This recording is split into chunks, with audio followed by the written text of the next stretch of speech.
श्री स्वामी समर्थ. प्रत्येक महिन्यामध्ये अमावस्या तिथी येत असते आणि प्रत्येक तिथीला हिंदू धर्मामध्ये विशेष महत्त्व आहे. प्रत्येक दिवसाला काही ना काही महत्त्व आहे. चैत्र अमावस्या जी आहे तर ती यंदा शुक्रवारी 17 एप्रिलला आलेली आहे.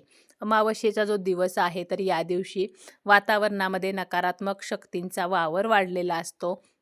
अमावस्येचा जो दिवस आहे तर तो आपल्या पितरांना समर्पित असतो. त्याचप्रमाणे माता लक्ष्मीला सुद्धा अमावस्या तिथी ही समर्पित असते. चैत्र अमावस्या ही विशेष आहे. मराठी वर्षाची पहिलीच अमावस्या म्हणजे चैत्र महिन्याची अमावस्या.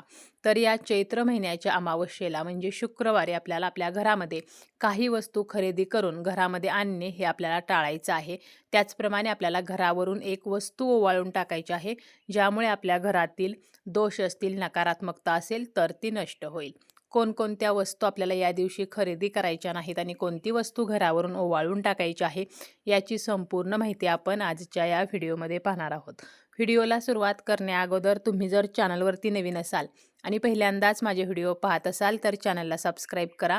व्हिडिओ माहितीपूर्ण वाटला, व्हिडिओ आवडला तर व्हिडिओला लाईक करा.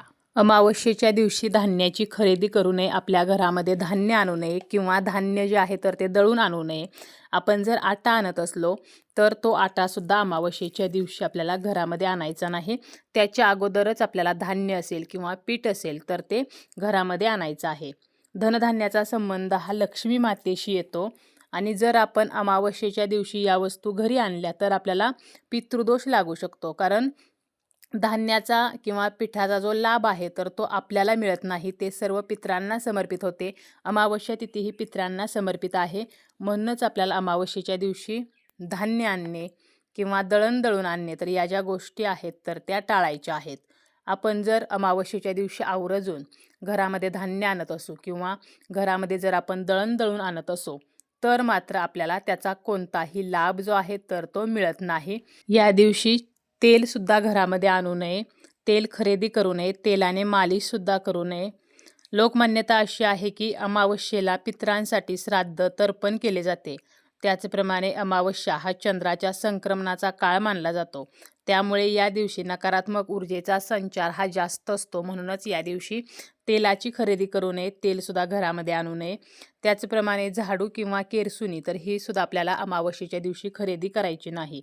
आपण आपल्या घरामध्ये स्वच्छता करण्यासाठी झाडूचा किंवा केरसुणीचा वापर करत असतो. समुद्रमंथनातून जी रत्ने बाहेर पडली तर त्यासोबत अलक्ष्मीसुद्धा आली आणि अलक्ष्मी ही अशुभाची, दुर्भाग्याची, अपयशाची देवता मानली जाते आणि अलक्ष्मी घरामध्ये येऊ नये म्हणूनच आपल्याला झाडू किंवा केरसुणीची खरेदी ही अमावस्येच्या दिवशी टाळायची आहे. त्याचप्रमाणे आपल्याला रोजच्या जेवणामध्ये ज्याची गरज भासते तर ते म्हणजे मीठ. तर असे हे मीठसुद्धा अमावस्येच्या दिवशी खरेदी करू नये. अमावस्येच्या दिवशी नकारात्मक ऊर्जेचा संचार हा वाढलेला असतो. हा दिवस नकारात्मक क्रिया करण्यासाठी सर्वोत्तम दिवस मानला जातो. तर अशा या अमावस्येच्या दिवशी, अमावस्येच्या तिथीला आपल्याला मिठाची खरेदी करून मीठ घरामध्ये आणणे तर हे सुद्धा टाळायचे आहे. अमावस्येच्या दिवशी माता लक्ष्मीची जर विशेष पूजा केली तर माता लक्ष्मीचा आशीर्वाद आपल्याला प्राप्त होत असतो. परंतु आपल्याला या दिवशी शुभ कार्यासाठी लागणाऱ्या गोष्टी असतील किंवा पूजेसाठी लागणारे जे साहित्य आहे तर त्याची सुद्धा खरेदी करायची नाही. कारण अमावस्येचा संबंध हा पितरांशी जोडला गेलेला असल्यामुळे शुभ कार्यासाठी लागणाऱ्या साहित्याची, त्यासाठी वापरण्यात येणाऱ्या वस्तूंची खरेदी ही आपल्याला अमावस्येच्या दिवशी करायची नाही. जर आपण असं केलं तर यामुळे आपल्या आयुष्यामध्ये समस्या निर्माण होऊ शकतात, आपल्या जीवनामध्ये अडचणी वाढू शकतात. शुक्रवारी चैत्र अमावस्येला आपल्याला मांसाहार असेल, मग त्यामध्ये मांस असेल, मटण असेल, चिकन असेल, अंडी, मासे तर असा कोणताही मांसाहार घरामध्ये आणायचा नाही आणि तो आपल्याला खायचा सुद्धा नाही. आपण जर अमावस्या तिथीला मांसाहार करत असू तर त्याचे नकारात्मक प्रभाव निर्माण होत असतात. आपल्या कुंडलीमधील दोष वाढू शकतात. अमावस्या तिथीला मांसाहार केल्याने देवता नाराज होतात. माता लक्ष्मी ही आल्यापावली नाराज होऊन परत जाते. म्हणून आपल्याला काहीही झाले तरी या दिवशी मांसाहार जो आहे तर तो सुद्धा घरामध्ये आणायचा नाही आणि मांसाहार करायचा सुद्धा नाही. तसेच या दिवशी सायंकाळच्या वेळेला म्हणजे तिन्ही सांजेच्या वेळेला घरावरून एक वस्तू आपल्याला ओवाळून टाकायची आहे.